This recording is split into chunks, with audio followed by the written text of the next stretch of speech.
because I'm going to talk about healthy buildings, healthy lives with clean air beyond filtration and integrating HVAC, occupancy, and human wellness. So, this actually goes together one by one, talking in detail. Is my screen moving? Yes, Yes. So, I have shifted to the next slide. I hope that is visible.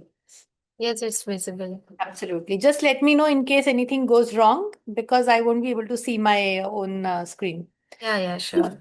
So, friends, we start with defining air. Of course, air is a mixture of gases, invisible, odorless, tasteless. We all are aware and we know about it. But when we talk about clean air, it is defined with a purpose, defined for the typology, defined for use, and the breath that is desired. And that is how, when we talk about breathing air and building typologies, same air or one air will not fit all. As mentioned, purpose supersedes everything. So, occupant density, metabolic rate, activity, and of course, the typology will definitely demand the type of air we are requiring. Friends, hospitals have a different kind of demand while offices thrive in a different demand. Homes need different type of air while process industry and typical typology of industry also will be defining some air. That is how we call it as purposed air, or maybe we can just say engineered air. So, engineering clean air beyond routine processes is what we will be looking at, integrating HVAC, occupancy, and human wellness. So, where filtration becomes the start and integration becomes the impact. So, going beyond the normal routine, when we try and understand air in proper detail, we have to see what we are inhaling, what we are also exhaling. So, friends, what are we breathing? What is our requirement? What are we designing for? What type of air? What type of ventilation? Are we trying to integrate mechanical, natural, or are we trying to define the air for the place? So, when we are doing it, we are also not forgetting the definite critical timings. So, these are some snapshots from the pandemic times where we are trying to understand the air that we were breathing then in such suits, in such masks.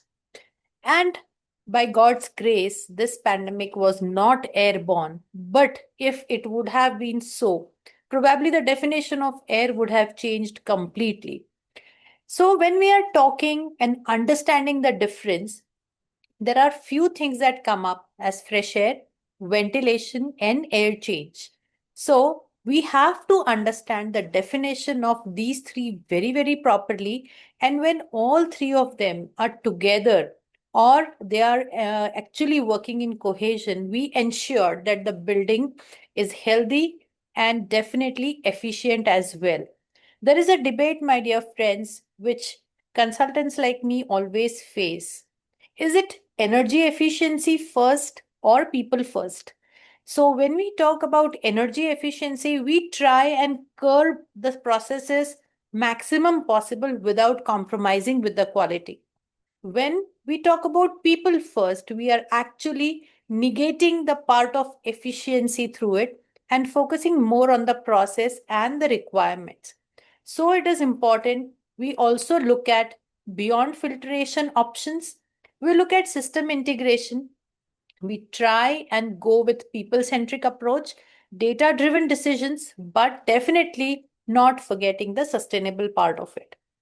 So, taking a few things ahead, we should look at the air change as well as fresh air intake with a proper and definite precaution, looking at the position of the person, looking at the occupancy, looking at the typology, ventilation rates, and definitely the designer plays a very, very important role when such things arise.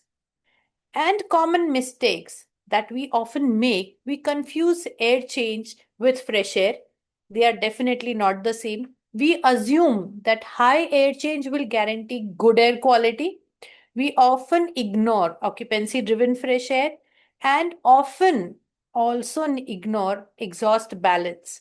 So, understanding all of this together, integrating it again, we cannot look or neglect the impact of materials that are actually causing pollution. So, some silent polluters which are within the space in the built environment, I have mentioned a few, but definitely interiors play a very, very important role because as we breathe, every surface will also breathe. So, interiors does not begin at occupancy, but at procurement. And when we are talking about the outside today, we are facing a very, very major aspect of air pollutions on construction site.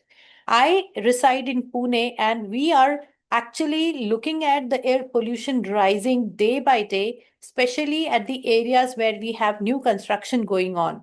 And hence, the corporation has been mandating certain things, taking good measures about it, but these are also one of the major aspects that are causing a lot of pollution and stand as a strong hindrance to clean air.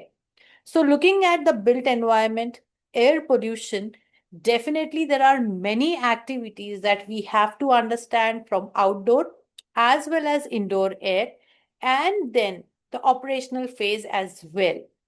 Human wellness will definitely depend when we land up integrating the HVAC systems, making them intelligent, efficient, and responsive. Talking also about the occupancy, understanding it, adapting it, and optimizing it. Looking also at the wellness options and the outcomes we desire with health, comfort, and performance. And that is why engineering clean air beyond filtration, integration is the impact that is created with HVAC, occupancy, and human wellness all together. So, friends, cutting this here right away, avoid breathing the silent epidemic, and just going a bit creative. As being an architect, I cannot escape that. I define air as aspire, inspire, and respire. It's all about breathing clean and living green, looking at the healthy buildings and healthy lives. This is my submission today. Thank you so much.